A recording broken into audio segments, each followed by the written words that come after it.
We continue the Desert Fathers, translations of Helen Waddell, with Book 16 of Patience. 1. The brethren used to tell of the abbot Pelagius that he had a codex in parchment worth 18 solidi.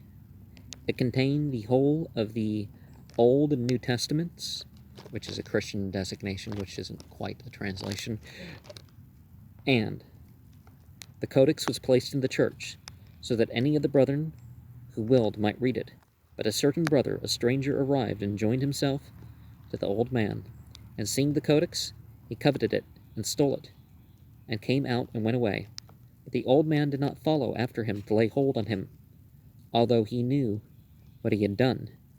Meantime the other made his way to the city, and sought about for a buyer, and when he had found one willing to buy it, he began to put the price at 16 solidi. But the purchaser, wishing to judge of it, said, "Give to me first that I may show it, and then I shall give you the price." So he gave him the codex to show.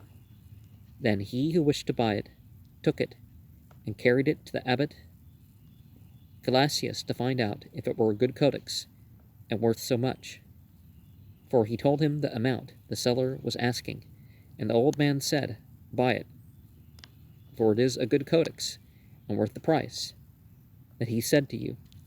But coming back, the buyer said otherwise to the seller, and not as he had heard from the old man. He said, "Behold, I showed it to the abbot Pelagius, and he told me that it was dear, and not worth as much as thou didst say."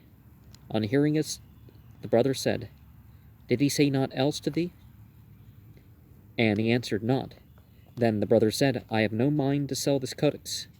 And full of compunction he came to the old man in penitence, and asked him to take back the codex. But the old man would not take it. Then the brother said to him, "If thou dost not take it, I shall never know quiet." And the old man said to him, "If thou canst have no quiet unless I take it, I shall take it." And the brother remained with him until he died, profiting by the patience of the old man. 13. There once came thieves into an old man's cell, and said to him, "Whatever thou hast in thy cell, we have come to take away." And he said, "Take whatever you see, my sons." So they took whatever they could find in the cell and went away. But they forgot a little bag that was hidden in the cell. So the old man, picking it up, followed after them, shouting and saying, "My sons, ye forgot this, take it." But they, marveling at the patience of the old man, brought everything back to his cell. And they did all penitence, saying one to the other, "Truly this is a man of God." 18. There once was an old man given to wine, and he would finish a mat in one day, and sell it in the neighboring town, and drink whatever he was paid for it. But later there came to him a certain brother, who lived with him, and likewise would weave a mat in the day. But the old man used to take it and sell it, and spend the price of both mats in wine, and at nightfall would bring the brother home a paltry piece of bread. For 3 years he did this, and the brother said no word. But at last the brother said to himself, "Here I am naked, and in want do I eat bread. I shall rise and go hence." But again he thought within himself, and said, "Where am I to go? I shall stay here for God's sake. I shall stay in this common life."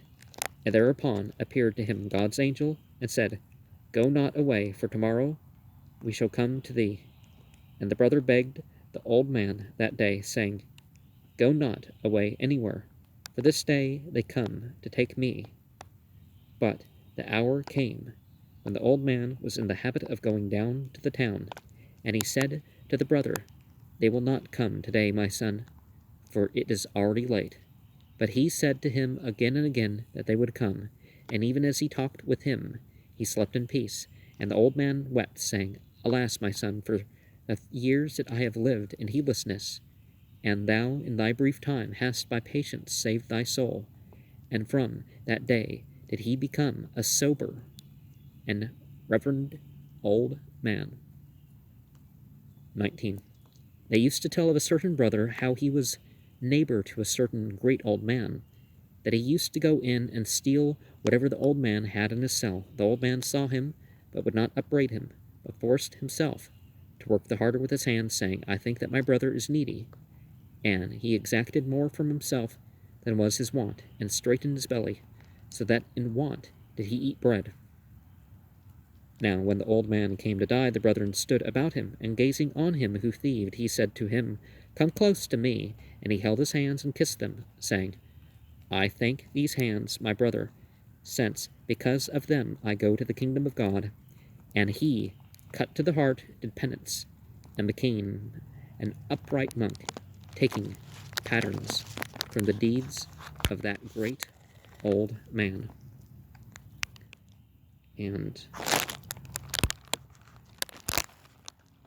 we can correct those who we witness doing something wrong, but there is something about pursuing the best of the situation, that maybe they're not after fulfilling a want, they're after fulfilling a need.